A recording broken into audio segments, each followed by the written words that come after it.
Assalamualaikum warahmatullahi wabarakatuh. Hari ini kita akan belajar tentang metode ilmiah. Sebagaimana kita ketahui, biologi merupakan bagian dari sains. Produk-produk sains yang berupa fakta, prinsip, model, hukum, dan teori biologi dihasilkan oleh para ilmuwan biologi melalui kerja ilmiah. Lalu, apa itu kerja ilmiah? Kerja ilmiah merupakan suatu rangkaian kegiatan yang dilakukan oleh orang yang memiliki sikap ilmiah menggunakan pendekatan keterampilan proses dan melalui langkah-langkah metode ilmiah. Berikut merupakan sikap ilmiah yang dimiliki oleh ilmuwan, yaitu yang pertama, peka dan kritis terhadap fenomena atau kejadian di alam. Yang kedua, tidak percaya pada tahayul yang kebenarannya tidak dapat dibuktikan. Yang ketiga, memiliki rasa ingin tahu yang tinggi. Yang keempat, berpikir logis, terbuka, serta mau menerima kritik dan pendapat orang lain. 5. Jujur dan objektif terhadap hasil penelitian yang dilakukan. 6. Teliti, tekun, dan tidak mudah putus asa ketika melakukan penelitian. Yang ketujuh, optimis terhadap keberhasilan penelitian. 8. Bersikap hormat terhadap peneliti lain ataupun orang lain. 9. Menghargai hasil penelitian dan penemuan orang lain.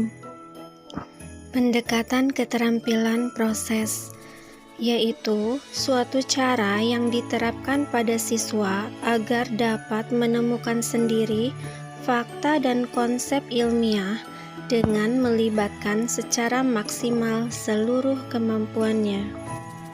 Dengan pendekatan keterampilan proses, seseorang menjadi lebih aktif, kreatif, dan inovatif dalam memecahkan masalah dan menghasilkan suatu produk sains. Keterampilan proses meliputi 1. Klasifikasi objek. Klasifikasi merupakan kegiatan mengelompokkan objek berdasarkan kriteria tertentu yang ditetapkan. Tujuannya untuk menyederhanakan objek sehingga akan memudahkan dalam melakukan penelitian. Yang kedua, mengajukan pertanyaan. Ide penelitian bisa muncul dari rasa ingin tahu yang tinggi.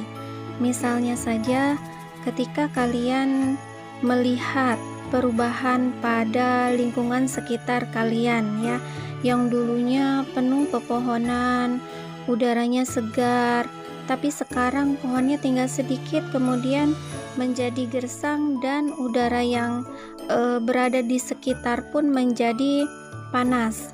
Nah, mungkin akan timbul pertanyaan pada diri kalian, mengapa kok cuaca sekarang menjadi lebih panas? Seperti itu. Atau ketika kalian mengamati sungai yang berada dekat rumah kalian, yang dulunya jernih sekarang menjadi keruh dan bau.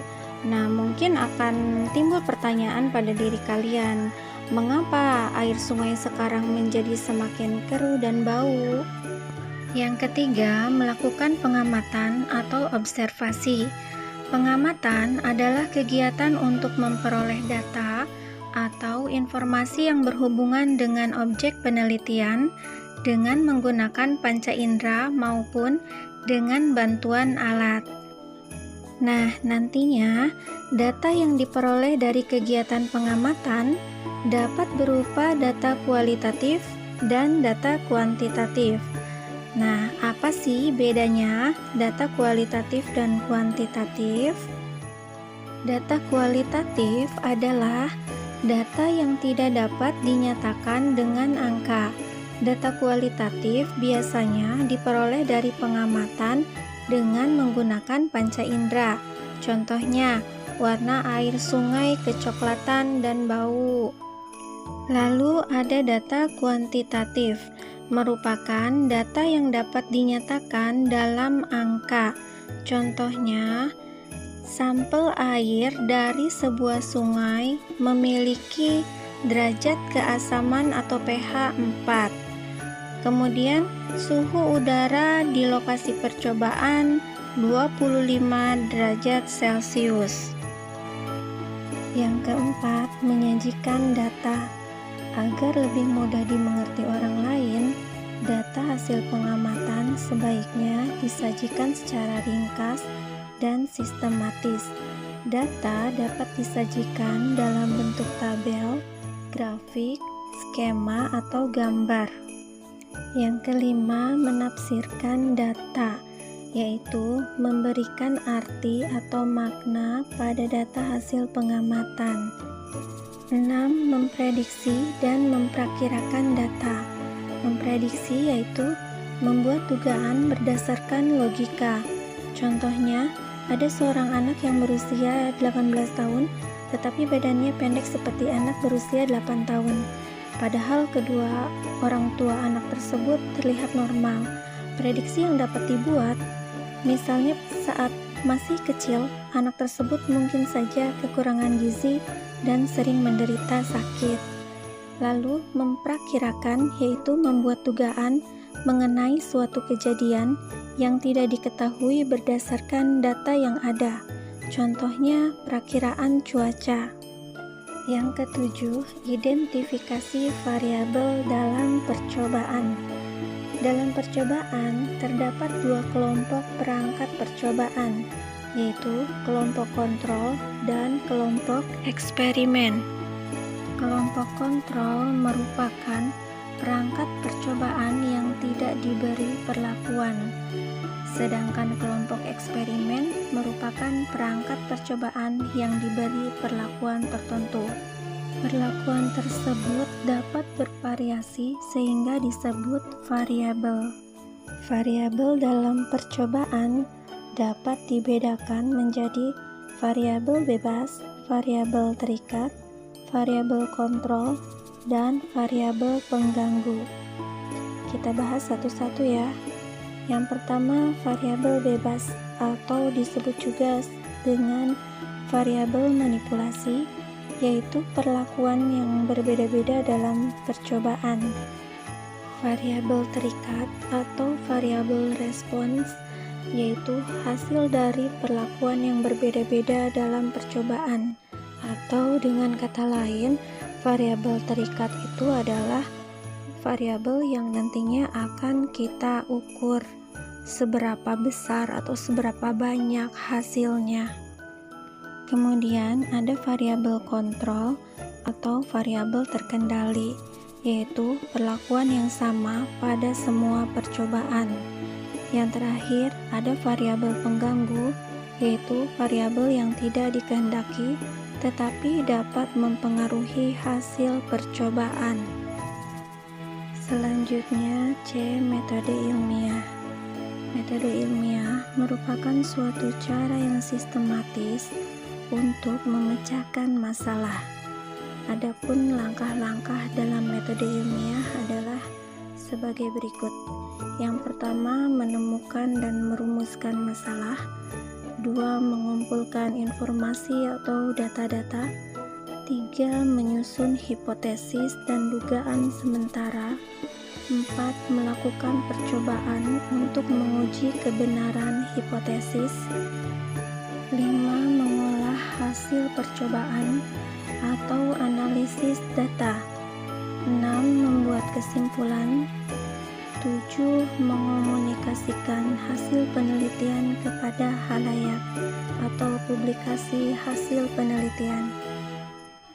Praktikum biologi dapat dilaksanakan di laboratorium maupun di luar laboratorium.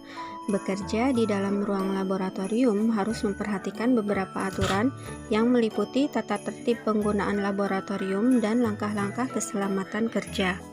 Berikut ini merupakan alat keselamatan kerja di laboratorium. Sesuai dengan tata tertib penggunaan laboratorium, itu kita harus menggunakan jas lab atau baju khusus untuk praktikum agar terlindungi dari kontaminasi zat-zat yang berbahaya. Kemudian sebaiknya ketika bekerja di laboratorium kita menggunakan sepatu dan menggunakan masker.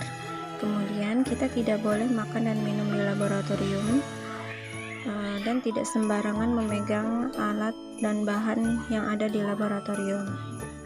Pengambilan zat yang diperlukan tidak berlebihan, lalu setelah selesai bekerja, bersihkan alat-alat, meja, dan ruangan. Nah, sebelum meninggalkan ruangan, teliti kembali keadaan di dalam laboratorium. Langkah-langkah keselamatan kerja di laboratorium.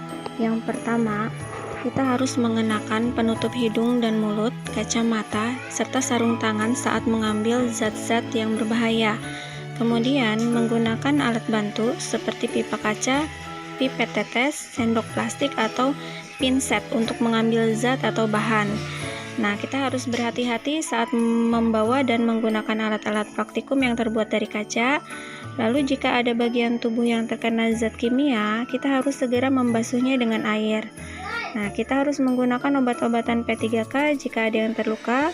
Kemudian segera muntahkan jika ada zat-zat kimia yang masuk ke dalam mulut. Jangan mencium zat kimia secara langsung. Jika terjadi kebakaran, segera padamkan api dengan alat pemadam kebakaran atau tutup dengan lap tebal yang sudah dibasahi dengan air. Yang terakhir, cucilah tangan dengan sabun setelah selesai bekerja. Demikian materi kerja ilmiah dan langkah-langkah keselamatan kerja di laboratorium. Assalamualaikum warahmatullahi wabarakatuh.